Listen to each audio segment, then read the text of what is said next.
I promised a young shareholder in Zone 1 that he would get to ask the first question, and that we're ready for Zone 1. Hello, Mr. Buffett and Mr. Munger. My name is David Klein-Rodick from Lincolnshire, Illinois.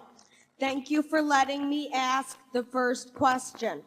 I wanted to say I am sorry for the loss of your friend, Mrs. Graham, last year. My question is, you have said that your favorite time to own a stock is forever, yet you sold McDonald's and Disney after not owning them for long. How do you decide when to hold forever and when to sell? And also, are you and Mr. Munger wearing Fruit of the Looms?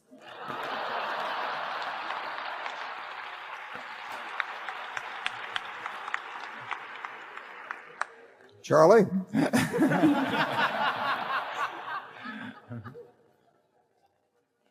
I think I better answer the question. I can answer unequivocally, I am wearing Fruit of the Loom. And I'm not sure whether Charlie wears underwear, do you? I haven't bought any new underwear in a long time, and therefore I'm inappropriately attired. He's waiting for a discount. Don't let him kid you. Well, the answer, it's a very good question about selling. I mean, it's not our natural inclination to sell. And on the other hand, and we have held the Washington Post stock since 1973.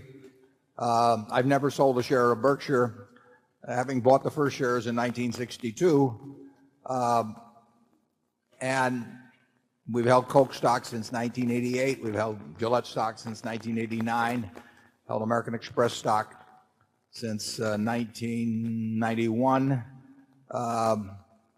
We had actually previously been an American Express in the 60s in Disney. So there are companies we're familiar with.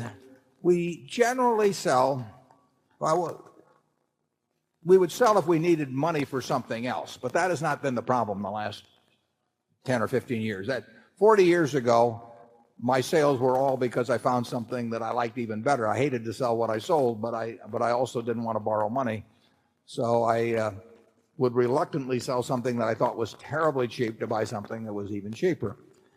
Those were the times when I had more ideas than money. Now I've got more money than ideas, and that's a different equation. So now we sell really when we think that when we're reevaluating the economic characteristics of the business. In other words, if you take them, don't want to name names, but take a stock we've sold of some sort. We probably had one view of the long-term competitive advantage of the company at the time we bought it, and we may have modified that. That doesn't mean we think that the company is going into some disastrous period or anything remotely like that. We think McDonald's has a fine future. We think Disney has a fine future, and there are others. But we probably don't think that their competitive advantage is as strong as we might have thought, as we thought it was when we initially made the decision. That may mean that we were wrong when we made the decision originally. It may mean that we're wrong now, and that their strengths are every bit as what they were before.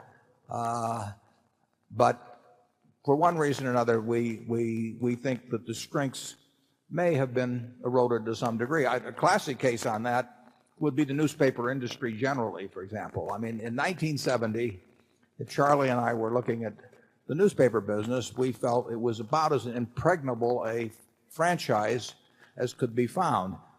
We still think it's quite a business, but we do not think the franchise in 2002 is the same as it was in 1970. We do not think the franchise of a network television station in 2002 is the same as it was in 1965.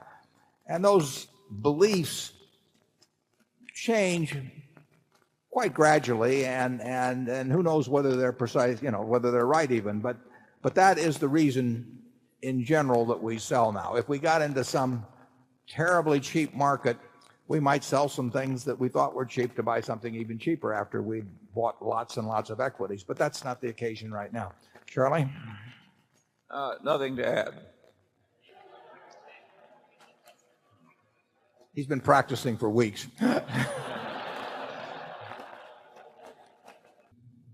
I'm Lowell Christman from Phoenix, Arizona. I'm retired and teaching in seniors in high school. I wish they could be here to hear you today. I'm teaching these people an investment course part-time, and the first class I went to, they asked me to teach them how to prepare for retirement. I would like to know what the 2 or 3 things are that you would suggest that I include in this course.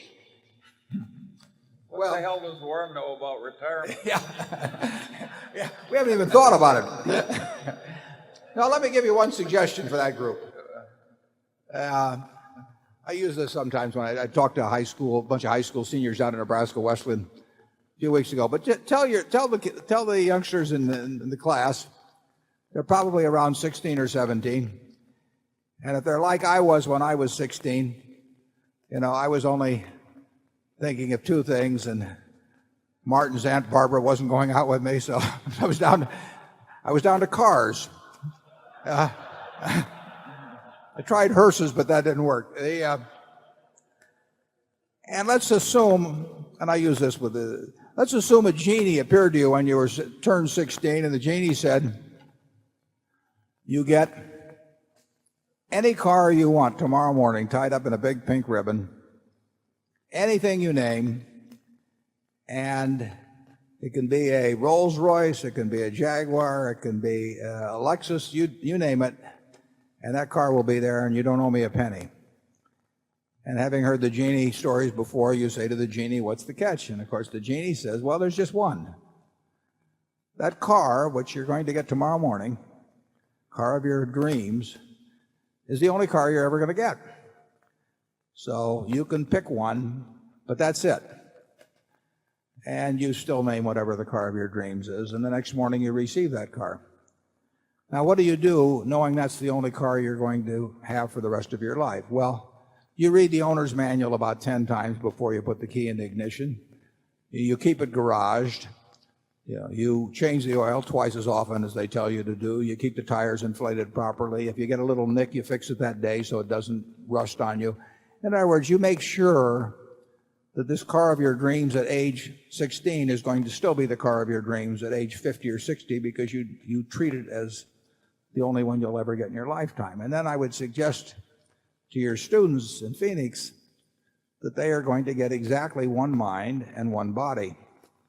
And that's the mind and body they're going to have at age 40 and 50 and 60. And it isn't so much a question of preparing for retirement precisely at those ages. It's a question of preparing for life at those ages, and that they should treat the importance of taking care and maximizing that mind and taking care of that body in a way that when they get to be 50 or 60 or 70, they've got a real asset instead of something that's rusted and been ignored over the years. And it will be too late to think about that when they're 60 or 70. You can't repair the car back into the shape it was. You can maintain it.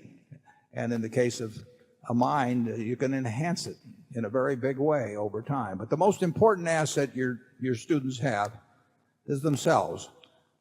I will take a person graduating from college, and assuming they're in normal shape and everything, I will be glad to pay them, probably $50,000 for 10% of all their earnings for the rest of their lives. Well, if I'm willing to pay them 10% for $50,000 for 10%, that means they're worth $500,000 if they haven't got a dime in their pocket, as long as they've got a good mind and a good body. Now, that asset is far, far more important than any other asset they've got, unless they've been very lucky in terms of inheritance or something. But overwhelmingly, their main asset is themselves, and they ought to treat their main asset as they would any other asset that was divorced from themselves. And if they do that and they start thinking about it now, and they develop the habits that maintain and enhance the asset, they will have a very good car, mind, and body when they get to be 60. And if they don't, they'll have a wreck. Charlie?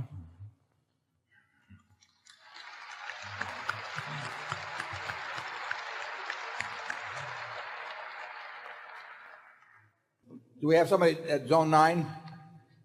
Yes. Okay. Mr. Buffett, my name is Luke Nosek from Palo Alto in California. The first thing I'd like is just to thank you for saving my shirt from the internet stocks for the last few years. And actually, it's not quite true. I lost my shirt, but you did save my underpants. I bought the stock in late 2000.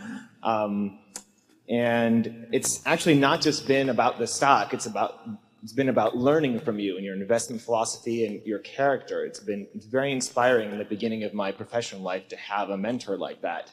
And I would love to. I think it's been very inspiring for all of us. I guess it's been almost 50 years of your investment professional life that's been continuing to go over the top. I'd love for that to continue for a long time. I'd love to see the next 50 years.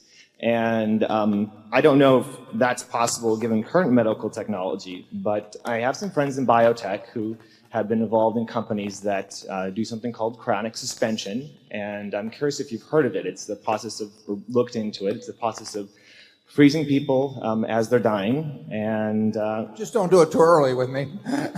It's actually legally after they pass away. But even if the chances of it working are very small and the discount rate is huge over a long period of time, I'd wonder if you looked into it, if you would consider or think about that possibility. And again, thank you for your service and all the lessons for the last 50 years. Well, I appreciate the suggestion, and there probably isn't much downside to it. It takes a lot of electricity to keep you frozen through all eternity. Well, that's okay. We get our electricity wholesale at Mid-American. Now, and we are for anything that extends our productive year. I must say, at 71, I can't recall ever having any more fun than I'm having now. And I think Charlie seems to be in pretty good spirits too. So we are lucky to be in the business we're in. I mean, just imagine, if we'd been halfway athletic or anything like that, where you essentially you're limited by age. But there's really there are no problems in this business. I mean, as long as I can kind of lift the phone up, and hear Craig on the other end, or if I can't hear him, I get him to tell to Charlie, and he can relay it on to me. It's a very easy business to conduct throughout your life, and we're fortunate that way.